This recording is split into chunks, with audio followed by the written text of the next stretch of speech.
மனசுல யாரு இந்த ஒரு நபரை நான் எனக்கான காம்படிஷனா பாக்குறேன். எவ்ரி வீக் மண்டே மார்னிங் பார்த்தீங்கன்னா இந்த வீக்கான நாமினேஷன் ப்ராசஸ் நடக்கும். பட் அதான் இந்த ப்ரமோவில் காமிக்கல. அதுக்கு பதிலாக இந்த ப்ரமோவில் என்ன வந்து பார்த்தீங்கன்னா ஒரு டாஸ்க் கொடுத்துருக்காங்க. ஸோ அந்த டாஸ்க் என்ன அப்படின்னா, இந்த வீட்டில் உங்களுக்கு இவங்க காம்படேட்டிவ், இந்த வீட்டில் எனக்கு இவங்க கரெக்டான காம்படேட்டிவாக இருக்காங்க அப்படின்னு சொல்லி நீங்கள் நினைக்க ஒரு நபரும், அதே மாதிரி இவங்கெல்லாம் எனக்கு ஒரு மேட்ரே கிடையாது, இவங்களுக்கு எந்த ஒரு விதத்துலையும் எனக்கு பாதிக்க போகிறதே கிடையாது, இவங்க இருந்தாலும் இல்லை எனக்கு ஒன்று தான் அப்படிங்கிற மாதிரி நீங்கள் நினைக்க ஒரு நபரையும் சொல்லுங்க அப்படின்னு சொல்லியிருக்காங்க இல்லையா. ஸோ அந்த வகையில் பார்த்தீங்கன்னா பார்வதி ஃபஸ்ட் யார் சொல்கிறாங்கன்னா எஃப்ஜே சொல்கிறாங்க. என்னடா எஃப்ஜே அப்படின்னு கேட்டிங்கன்னா, ஆமாம் என்ன எஃப்ஜே வந்து பார்த்தீங்கன்னா என்னோட அப்படியே மேல் வெர்ஷன் மாதிரி இருக்கிறாரு, நான் என்னென்னலாம் பண்ணுவேன், நான் இப்படிலாம் யோசிப்பேன் அப்படிங்கிற மாதிரி எனக்கு அப்படியே அப்படியே பார்த்தீங்கன்னா எஃப்ஜே தான் எனக்கு தோணுது, எனக்கு அவர் தான் காம்படேட்டிவ் அப்படிங்கிற மாதிரி சொல்லிக்கிறாங்க. பட் எந்த வகையில் எனக்கு தெரியவே இல்லை. எஃப்ஜே இந்த வீட்டில் பண்ணதெல்லாம் சாப்பிட்றாரு, தூங்குறாரு, நாய் குலைக்க வைக்கிறாரு, மறுபடியும் சாப்பிட்டு தூங்குறாரு. பட் அதை தவிர என்ன காம்படேட்டிவ்னு தெரியல. இன்னும் 2 வாரம் 3 வாரம் போனால் எஃப்ஜே தானே வெளியே போயிட போகிறாரு. பட் பார்வதி வந்து எனக்கு அவர் தான் காம்படேட்டிவ் அப்படின்னு மாதிரி சொல்லிக்கிறாங்க. அண்ட் பார்வதி எதுக்கு எஃப்ஜேக்கு இவ்வளோ பேர் தூக்கம் கொடுத்து அவர் எனக்கு ரொம்ப காம்படேட்டிவான பேர்னு சொல்லிட்டு எதுக்கு கொடுக்கணும்னு சொல்லிட்டு நம்ம யோசிச்சு பார்த்தோம்னா, நீங்கள் நல்லா யோசிச்சு பாருங்களேன். இது வரைக்கும் பார்வதி எப்பவுமே சப்போர்ட் இல்லாமல் அவங்க கீழே ஒரு ஆள் இல்லாமல் எங்கே விளையாடவே மாட்டாங்க. ஸோ அந்த வகையில் பார்த்தீங்கன்னா எனக்கு திவாகர் வெளியே போயிட்டாரு. அண்ட் ஆல்சோ கமர்தீன் பார்த்தீங்கன்னா நான் வந்து சப்போர்ட் பண்ண மாட்டேன் அவங்க ஒரு ஸ்டாண்ட் எடுத்து நின்றுட்டார் இல்லையா. ஸோ அவங்க ஒரு ஆள் தேவைப்படுறாங்க அப்படிங்கும்போது அது எஃப்ஜே நம்ம நினைக்கலாம், நம்ம வச்சு பண்ணிக்கலாம் அப்படின்னு சொல்லிட்டு எஃப்ஜே ஸ்விட்ச் பண்ணிப்பாங்க போல இருக்குது. ஸோ அவனை கொஞ்சம் சோப் போட்டு இந்த மாதிரிலாம் அந்த புகழ்ந்து பேசி அவனை கொஞ்சம் பக்கத்தில் வச்சுக்கலாம் அப்படிங்கிற மாதிரி அவனை புகழ்ந்து பேசி கொஞ்சம் பண்ண மாதிரி தான் எனக்கு தோணுது.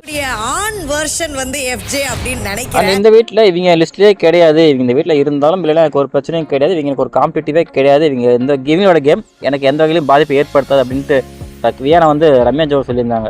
இந்த நபர் என் லிஸ்ட்லயே இல்லைன்னா அது ரம்யா தான். இப்போ போனா கூட பிரச்சனை இல்லை. அண்ட் வியானா மாதிரியே சுபிக்ஷாவுமே கூட பார்த்தீங்கன்னா ரம்யா ஜோர் தான் சொல்லியிருந்தாங்க. இவங்க ஒரு ஆளே இல்லை, இவங்க ஒரு மேட்ரே கிடையாது அப்படிங்கிற மாதிரி சொல்லியிருந்தாங்க. ஆனால் உண்மையுமே கூட அதுதான், அவங்க என்ன ப்ளே பண்ணுறாங்கன்னு ஒன்றுமே புரியவே மாட்டேங்குது. சும்மா இருக்கிறாங்க, எப்பயாவது ஒரு டைம் ஏதாவது சண்டை வந்தால் கத்தி பேசுகிறாங்க, அதுவும் சண்டை அவங்க தேடி வந்தால் தான். மற்றபடி அவங்க எதுவுமே பண்ணுறது கிடையாது. அப்படிங்கும்போது அவங்களுக்கு மட்டும் இல்லை, யாருக்குமே ரம்யா ஜோ வந்து எந்த ஒரு பாதிப்பும் ஏற்படுத்தப்பது கிடையாது. அவங்க வீட்டில் இருந்தாலும் இல்லைனாலும் எல்லா கண்டஸ்டன்ட்ஸ்க்கும் ஒரே மாதிரி தான் இருக்க போகிறாங்க. அண்ட் இந்த கேள்விக்கு வந்து பார்த்தீங்கன்னா வியானா வந்து ரம்யா ஜோ சொல்லியிருந்தாங்க. அண்ட் அதே மாதிரி இப்போ திருப்பி அதே மாதிரி ரம்யா ஜோ யார் சொன்னாங்க, எனக்கு வந்து இந்த வீட்டில் ஒரு மேட்ரு கிடையாது அப்படின்னா எனக்கு வந்து அது வியானா தான் அப்படிங்கிற மாதிரி ரம்யா ஜோமே திருப்பி சொல்லியிருப்பாங்க. ஸோ எப்பவுமே இந்த கேமில் பொறுத்த வரைக்கும் ஒருத்தர் சொல்கிறாங்கன்னா திருப்பி மேக்ஸிமம் திருப்பி அவங்களே தான் நாமினேட் பண்ணுறதுக்கான எல்லா வாய்ப்பும் இருக்கும். ஸோ அதே மாதிரி தான் இவங்க திருப்பி சொல்லியிருந்தாங்க.